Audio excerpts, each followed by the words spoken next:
this is the way a lot of Sun Belt Conference games are played out. And a lot of them come down to possession games, and I thought our guys showed some toughness, some togetherness right there late when it had gone south on us a little bit. Really proud of our guys. Their resiliency, their togetherness. Thought we were sound defensively. That's a very good basketball team. I mean, there's a reason they're picked to win the other division, right, Joe? Yep. I mean, they've got those guards back, Taylor's back,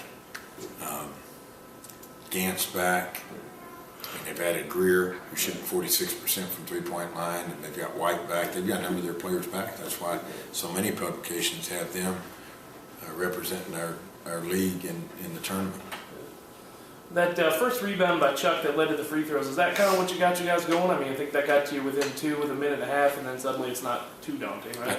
Well, you think about when you're playing a good team with a lot of weapons, the way they are. I mean, Gant can score, Greer can score, Taylor is phenomenal with the basketball, getting in the paint and finding guys. White can score it down there on the block, and I thought our guys did a good job in those last few possessions defending. Thought we did a good job for most of the night. There was a stretch in the second half where we were struggling to score it, and they took the 6-point lead. But I didn't think our guys dropped their heads.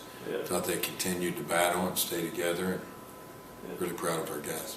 What did you see from you guys during that stretch? Like I said, I think you were 1 of 17 at one point in the second half. I mean, just well, it was very similar to the start of the second half at Kentucky. We were 1 of 12 during that stretch. And, as you asked earlier about Will Neighbor being out, when your leading scorers out averaging 18 points a game over the last 3 games, 4 games, something like that, you lose some offense right there. You also lose some rebounding. He's our leading rebounder as well. So, and I thought our guys have done a really good job of picking up where he. I mean, not very often are you going to come back in a situation when you lose your leading scorer, leading rebounder, and lead at half at Kentucky and play as well as we did during spurts, and then come back and beat the team that was picked to win their division. Is it still a process just kind of trying to figure out, kind of who you can go to at what times without him? I mean, first league games. I think so. And, you look here, and I mean, hopefully we're not going to shoot 1 for 14 from three-point line in very many games. And I thought we had some good inside looks in the first half. I thought we had a few in the second half, not as many in the first half, but we mishandled some passes. We had 12 turnovers in the first half, and we've got to be more crisp with the basketball. We come off of a game where we have 9 turnovers at Kentucky, and we have 15 here tonight, but we were much better in the second half. We only had 3 turnovers in the second half when it really counted. Can you talk about Mike underneath? He's 1 for 7. He has some point-blank looks. He looked like just one of those nights. One of those nights. I mean, he couldn't get it to go down, and that's what happens a lot of times, with young freshmen. And Mike's working extremely hard. He's gotten better to this point, and he'll continue to get better. You know anything more on a timetable for Will, or is it still just... I really don't. It's going to be game to game. I mean, he started rehabbing. His rehab is progressing along very well to this point. We're anxious to get him back.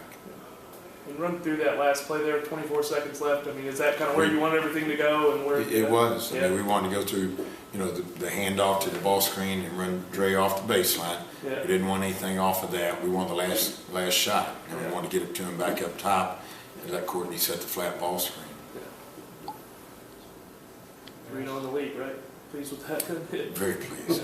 I mean, especially when you think about the non-conference that we had. I mean, a lot of times you can have a team like that plays such a difficult non-conference schedule. I looked in USA Today on Wednesday coming back from Kentucky, and our strength of schedule was number 53 in Sagarin. And so we played a very good non-conference schedule that will hopefully continue to pay dividends throughout conference play. But so often when you don't finish off some of those games, a young team like we've got can drop their heads and it can snowball on you. But I think these guys have been very, very good, very together, led by DeAndre and Courtney, and I'm proud of these guys the way they've come through that, because it hasn't been an easy situation at all. And when you go back even as far back as Gus Leeper in the summer, and now Will Neighbor, but that's where you really see the character of your team, and you find out what guys are made of. Adversity. what, like the first half, the Kentucky first half. Can you talk about what that does for them, like now, you know, in the last Well, I seconds of that game? think you even go back to the North Texas and Denver game, even more so. You know, we're 0-6 in road games prior to that point.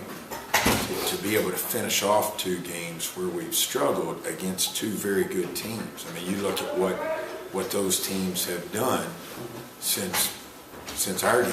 I mean, North Texas went to South Alabama and won in overtime Thursday night. We went and won, I believe, today at South Alabama, who was 8-4 coming into league play, and then won at Arkansas State on Thursday night. I don't know how North Texas came out today, but they got beat. But I mean, those are 2 teams that are, you know, Denver's got a lot of guys back, and they're going to be in the mix for sure. North Texas is going to be in the mix. So I think that gave our guys some confidence. And then that trip wasn't an easy trip when you think about leaving on the 28th, busting to North Texas, playing 29th, flying to Denver on the 30th, playing the 31st, and then flying to Louisville and playing there on the 3rd. That was a long trip for our guys, but I thought they handled it very well.